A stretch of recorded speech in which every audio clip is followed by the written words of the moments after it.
प्यारे विद्यार्थियों, जैसा कि मैंने आपको बताया था कि आपको सेट 1 और सेट 2 जो है आपको देखने को मिलेंगे, जो कि 40 क्वेश्चन की सीरीज होगी।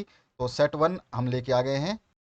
पहले क्वेश्चन से स्टार्ट करते हैं। इसमें सेट 1 को बात कर रहे हैं, सेट 2 भी आपको मिल जाएगा।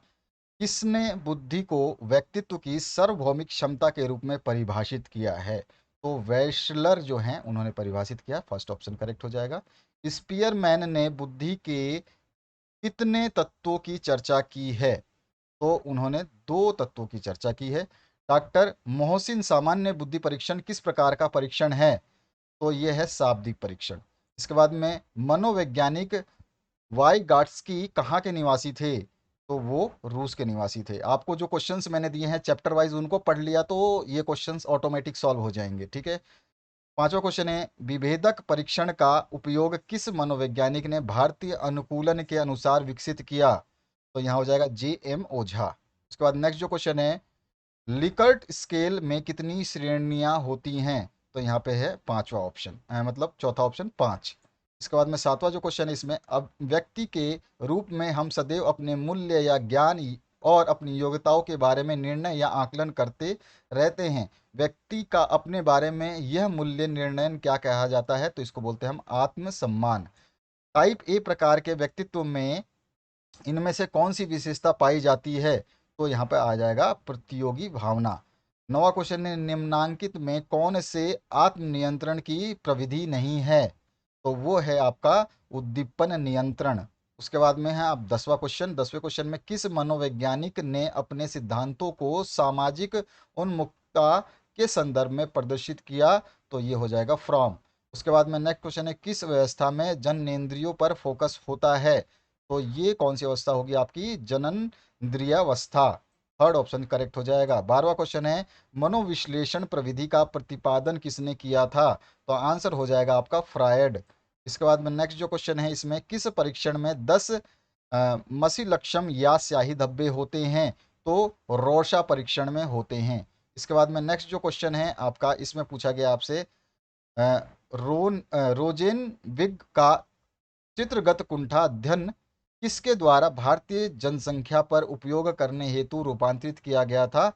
तो यहाँ पर जो है कौन सा आंसर हो जाएगा आपका? पारीख। उसके बाद में है आपका स्ट्रेस शब्द की उत्पत्ति लैटिन भाषा के किस शब्द से हुई है? तो इसका हो जाएगा स्ट्रिक्टर। तो यहाँ पर जो है आपका फर्स्ट ऑप्शन करेक्ट हो जाएगा। उसके बाद नेक्स्ट जो क्वेश्चन है, व्यक्तियों में शारीरिक बीमारियों में कितने प्रतिशत तक दबाव की भूमिका महत्वपूर्ण है? तो यहाँ पर जो है 50 से 70। इसके बाद में 17वां क्वेश्चन है, प्रतिबल के विपरीत अवस्था को कहते हैं? तो इसको कहते हैं चिंतन। इसके बाद में किस मनोवैज्ञानिक ने दबाव का सामना करने हेतु संकल्पना निर्धारण एक गायात्मक प्रक्रिया के रूप में किया? तो यहाँ पर जो है आपके, तो इस क्वेश्चन में जो है मिस्टेक है, तो इस क्वेश्चन को आप एज इट इज छोड़ दीजिए। आप अपने हिसाब से इस क्वेश्चन का आंसर एक बार चेक कर लेना, क्योंकि इसके जो ऑप्शंस हैं उसमें मिस्टेक है। इसके बाद आते हैं 19वें क्वेश्चन पे। दबाव संचार प्रशिक्षण विधि का विकास किसके द्वारा किया गया? तो यहाँ पर जो है इसका आंसर हो जाएगा आपका अ, मिने मिचेनबाम। तो फोर्थ ऑप्शन जो है इसमें करेक्ट हो जाएगा। इसके बाद में 20वां क्वेश्चन है, सामूहिक पागलपन के प्रभाव किस शताब्दी से मिलते हैं? तो 10 से 16वीं। इसके बाद है आपका इंडिविजुअल साइकोलॉजी के प्रतिपादक कौन थे? तो इसके प्रतिपादक थे एडलर।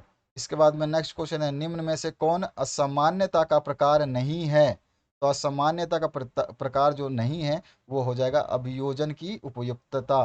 तो यहाँ पर जो है आपका फोर्थ ऑप्शन करेक्ट हो जाएगा। फादर ऑफ मेडिसिन के नाम से किस मनोवैज्ञानिक को जाना जाता है?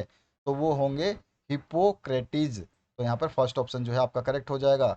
और पैथोलॉजी ऑफ ब्रेन नामक पुस्तक के रचयिता हैं? तो वो हैं क्रैपलीन। तो यहाँ पे फोर्थ ऑप्शन करेक्ट हो जाएगा। किस सन तक आंगिक दृष्टिकोण अपनी चरम सीमा पर था? तो यहाँ पर हो जाएगा 1915। और दुर्भिति का ठीक उपचार क्या है? तो वो है आत्मनिर्देशन। उसके बाद में मनोविदलता के रोगी का उपचार होता है? तो इंसुलिन से होता है। 28वां क्वेश्चन है, मनोविचलता किस प्रकार का रोग है? तो ये जटिल रोग है। इसके बाद में मनोचिकित्सा का रोगी क्या प्रतिरोध करता है? तो वो करता है जो आपका लैंगिक समस्याएं।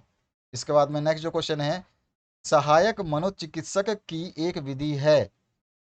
तीसरा जो क्वेश्चन है इसमें पूछा गया है सहायक मनोचिकित्सक की एक विधि है, तो वह है पूर्ण आश्वासन। इसके बाद में नेक्स्ट जो क्वेश्चन है, व्यवहार चिकित्सा आधारित होती है, तो ये होती है सीखने के सिद्धांत पे। और लोगों को स्वतंत्रता है और उसके पास विकल्प है, चिकित्सा की काल्पनिक परिकल्पना है, कैसी है, तो रोगी केंद्रित।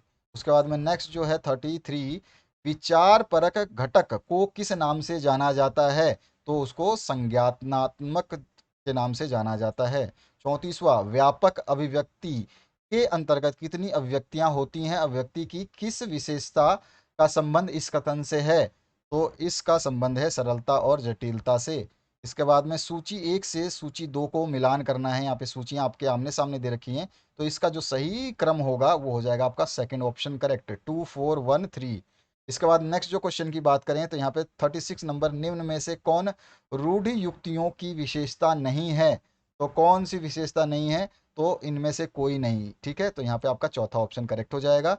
आर्मन ट्रिपलेट ने कब यह पाया कि लोग दूसरों की उपस्थिति में बेहतर प्रदर्शन करते हैं, तो यहाँ पे जो हो जाएगा 1897। इसके बाद में 38 नंबर क्वेश्चन है, भाव प्रबोधन क्रिया में व्यक्ति द्वारा मूल्यांकन अनुभव को कार्टरेल ने क्या नाम दिया था, तो इसका हो जाएगा प्राकृतिक विपत्तियों का सामना करना। थर्ड ऑप्शन जो है आपका करेक्ट हो जाएगा।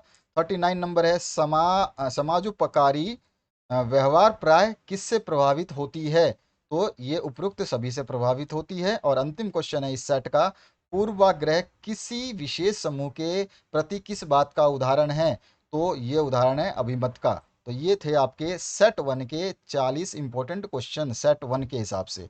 सेट 2 भी मैं डालने वाला हूँ, और इससे पहले मैंने चैप्टर वाइज जो है डाल दिया, उनको जरूर देख लेना, फायदे में आपका जो है वो नंबर जो है वो फायदे में रहेगा। Thank you very much, have a good day.